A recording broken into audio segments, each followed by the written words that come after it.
નમસ્તે વિદ્યાર્થી મિત્રો, હું છું તંદેલ આનંદ. શું તમને ખબર છે 2, 4 અને 8ની ચાવીઓ એકબીજાની બહેનો છે? તો ચાલો જાણીએ જાદુઈ ટ્રીકની મદદથી 2, 4 અને 8ની ચાવી. તો સૌ પ્રથમ આપણે જોઈએ બેની વિભાજ્યતાની ચાવી. તો બેની વિભાજ્યતાની ચાવી માટે યાદ રાખવાની ટ્રીક શું છે? તો જે સંખ્યા આપેલી છે તેનો આપણે છેલ્લો એક જ અંકને ધ્યાનમાં લેવાનું છે. તો એમાં શું તપાસવાનું છે? તો કે એકમનો અંક, છેલ્લો એક અંક એટલે એને આપણે એકમ કહીએ છીએ. તો એકમનો અંક તે શું હોવું જોઈએ? 0 હોઈ શકે, અથવા તો 2 હોઈ શકે, અથવા તો 4 કે 6 કે 8. આ 5 અંકોમાંથી કોઈ હોય તો આપણે કહી શકીએ છીએ કે એ સંખ્યા 2 વડે વિભાજ્ય છે. દાખલા તરીકે 2 વડે વિભાજ્ય માટે 2 વડે સંખ્યા કોઈ વિભાજ્ય છે કે નથી એ આપણે જાણવું છે. તો આપણે કહી શકીએ છીએ આ 2 છે, બરાબર છે. તો 140 છે, તો એનો એકમનો અંક શું છે? 0 છે, માટે 2 વડે વિભાજ્ય છે. 144 છે, તો એને એકમનો અંક શું છે? 4 છે, એટલે આપણે કહી શકીએ કે 2 વડે વિભાજ્ય છે. 152 છે, તો એકમનો અંક શું છે? 2 છે, એટલે પણ આપણે કહી શકીએ કે 2 વડે વિભાજ્ય છે. અને આ રે આપણે 168 છે, તો એમાં એકમનો અંક શું છે? કે તો 8 છે, એટલે પણ આપણે કહી શકીએ કે 2 વડે વિભાજ્ય છે. 2 વડે વિભાજ્યનો મતલબ છે કે એને જો 2 વડે આપણે ભાગાકાર કરીએ તો શેષ શું મળે છે? કે તો 0 મળે છે. ખ્યાલ આવે છે?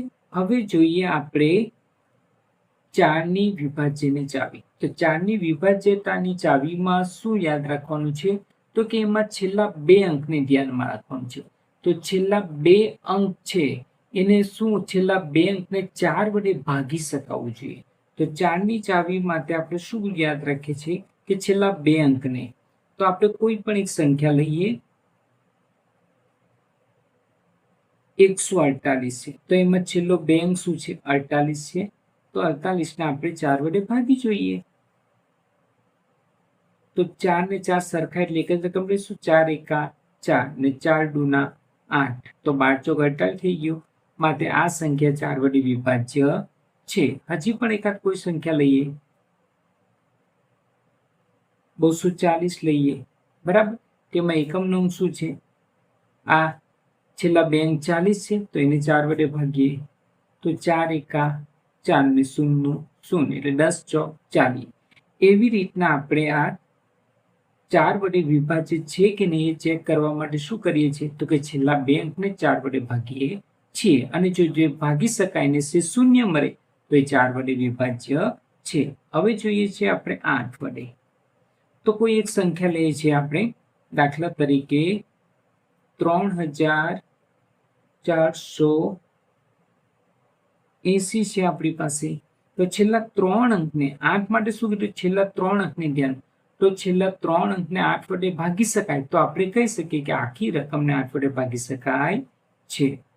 તો છેલ્લા 3 અંક આપણી પાસે છે 480, બરાબર છે. 480 8 લઈએ. 8 કરતા 4 નાનું છે, એટલે 2 રકમને ભેગી લઈશું, એટલે 48. તો 8 છંગ 48 આવી ગયા અને 0 0 મૂકી દીધું. ખ્યાલ આવે છે? તો એમાં 60 આ 8 વડે એને ભાગી શકાય છે. એ બીજી પણ કોઈ એક સંખ્યા લેવી હોય તો લઈએ આપણે.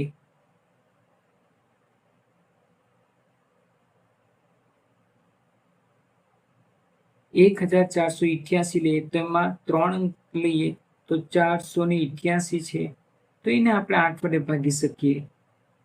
તો 8 છંગ 48 અને 8 એકા 8. ખ્યાલ આવે છે?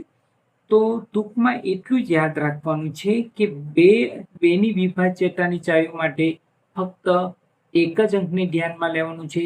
એ 0, 2, 4, 6 અને 8 માંથી કોઈ પણ હોય તો આપણે કહી શકીએ છીએ 2 વડે વિભાજ્ય છે. અને 4ની વિભાજ્યતાની ચાવી માટે શું યાદ રાખીશું? તો કે છેલ્લા 2 અંકને 4 વડે ભાગી જોવાનું છે. અને જો ભાગી શકાય તો 4 વડે વિભાજ્ય છે. અને 8ની વિભાજ્યતાની ચાવી માટે આપણે છેલ્લા કેટલા અંકને ધ્યાનમાં લેવાનું છે? 3 અંકને. અને 3 અંકને જો 8 વડે ભાગી શકાય તો આખી રકમને 8 વડે ભાગી શકાય છે. હવે જાદુઈ ટ્રીક શું છે?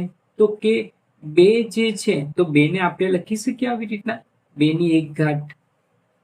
એવી રીતના આપણી પાસે 4 છે તો 4 ને આપણે આવી રીતના લખીએ છીએ 2 ગુણ્યા 2 એટલે 2 ની 2 ઘાત લખાશે, બરાબર. અને આપણે 8 માટે શું લખીએ છીએ? 2 ગુણ્યા 2 ગુણ્યા 2 એટલે 2 ની કેટલી ઘાત થશે? 3 ઘાત થશે. તો 2 ની 1 ઘાત એટલે 2 માટે છેલ્લા 1 અંકને ધ્યાનમાં લેશું. 4 એટલે 2 ની 2 ઘાત એટલે 4 માટે 2 અંકને ધ્યાનમાં લેશું. અને 8 એટલે 2 ની 3 ઘાત એટલે 3 અંકને ધ્યાનમાં લેશું. તો આ આપણી જાદુઈ ટ્રીક છે જેની મદદથી આપણે સરળતાથી યાદ રાખી શકીએ છીએ. હવે હું એક સંખ્યા આપું છું, તેને તમે 8 વડે ભાગી શકાય કે નહીં એ જાતે હોમવર્કમાં કરવાનું છે અને કોમેન્ટમાં જરૂરથી લખજો.